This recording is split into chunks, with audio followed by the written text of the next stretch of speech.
Hello. Today, I want to talk about something I've been wanting to talk about for a very long time now.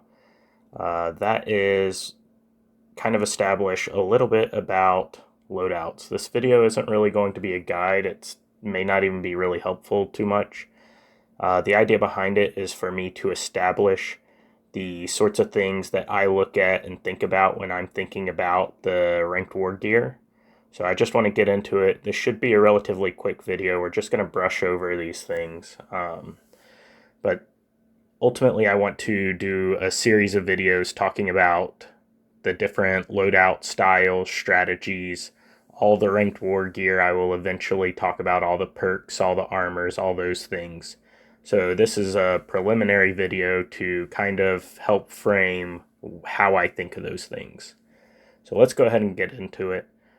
First thing is, what are loadouts? Well, loadouts are your weapon, armor, stat build, and personally I would include your company and its perks into what allows you to have your options and abilities within combat. So your loadouts can be seen from your equipment. If you go to items right here, you can click this button and you'll have, I think the default is 3, and then you can purchase new loadout sets. And what a loadout is ultimately is it's how you can fight and what options you have. So this includes the weapons right here, your temporary, your armor. Personally, I include your stat build as well as your company's perks because those can make a major difference. And the most dynamic thing is weapons. Ranked war weapons have randomly generated perks and stats on them, and there's a whole different array of weapons to choose from, so there's a lot of variety within them.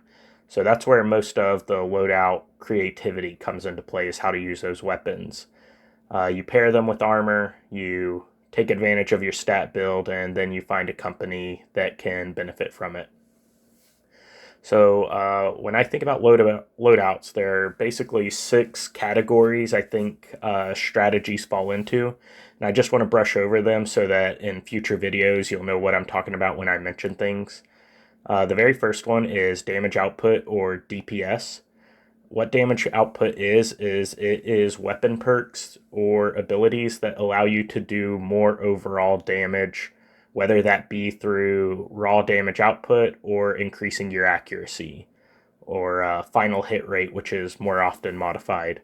So examples of this is the Crusher head boosted head damage perk, the Deadeye, which does all critical hit damage increase, Quicken, which increases your speed passively, and Powerful, which is kind of like the bar of all weapon perks, and it just increases damage output by a base of 15%. So it's very simple, very straightforward. I think it's a very effective form. They also seem to be very popular perks, especially Deadeye and Powerful here, but there's a whole array of damage output perks. I think they're rather popular and rather useful. But they seem to get stopped by the next one here, Stall. So stall is strategies that make the fight take longer and aren't so much about damage. You may be doing chip damage to your opponent, but the goal is ultimately to slow down the fight so that it takes longer for the attacker to finish, and they can either stall out their 25 turns or to slow down attackers on you so you can get more attacks in on weaker players while they're slowed down by your setup. Weapon perks that demonstrate this are Parry, which blocks melee attacks, Disarm, which removes a weapon option for a certain amount of turns, Suppress, which forces them into a chance to miss their turns, or Stun and Shock, which both have once they proc, they miss their next turn. Shock, I have a video about how to win more defends off of a stall strategy using Cattleprod and Shock. And I'll put a little thing at the top of this video about that. But it's very, very popular, very useful. The next category I would consider is support. These are effects that improve group attack performance, or they improve out of that combat effect. So anything that kind of benefits you in multiple fights or into the meta and utility of the fights, I consider support. So examples of this is the backstab, which does more damage in group attacks only. Revitalize, which is a utility perk that restores your energy if you do the finishing hit with it. Demoralize, the unique effect from Golden AKs, which reduce the stats of all people attacking you. And Motivate, which boosts your stats for 5 minutes, and you can stack up to 5 of them. They're 10% each. Those are good examples, I think, of what I mean by support. There's quite a few others in there that are kind of very popular, very valuable. The next set I want to talk about, or the next loadout type, is front loaded.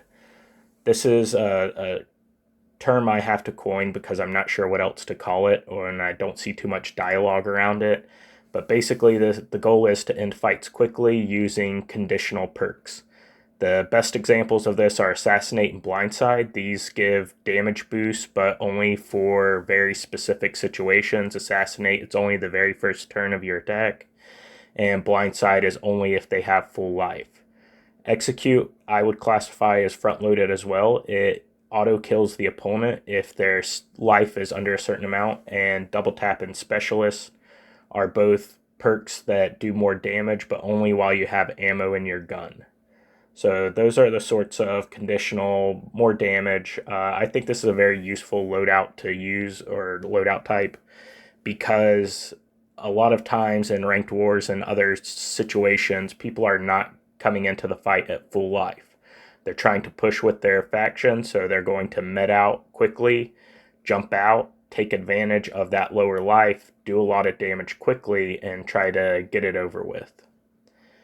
But what a lot of people rely on is debuffs. Debuffs balance the combat a bit because stats are so significant. Debuff allows you to debilitate your opponents, allowing you and your allies to gain an advantage.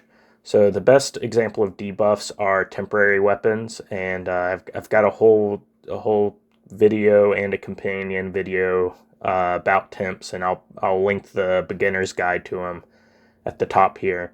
Another example is Wither, which lowers the opponent's stat when you hit with it, Bleed, which does damage over time, and Eviscerate, which allows more damage to be done by any hit after the Eviscerate lands. So those I think are the 5 main categories where all weapon perks and strategies around combat kind of fall into. But there's a 6th one, and that's cheesing things. These are just weird synergies and odd things that kind of play well with each other. A good example is Comeback, a SMG perk that does more damage if your life is below a quarter, and Dune Armor, which gives you a whole layer of armor if your life is below a quarter. Since they both trigger at the same time, they play really well together. You can get really strong that way, but all it takes is an execute attack to auto kill you, so it's very cheesy, it's very vulnerable, but it can work. Another example of this is just stacking all the damage over time effects into your different weapon slots. Whenever one's running out, re-up it and start using that weapon again.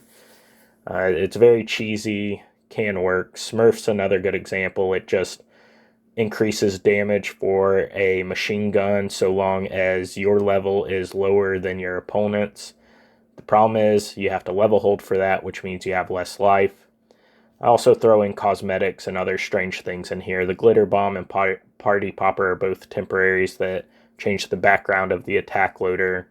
Doesn't do anything else. All that kind of stuff I think is just kind of cheesy and weird, and that goes in the 6th miscellanea category. Mostly everything's about these 5 though.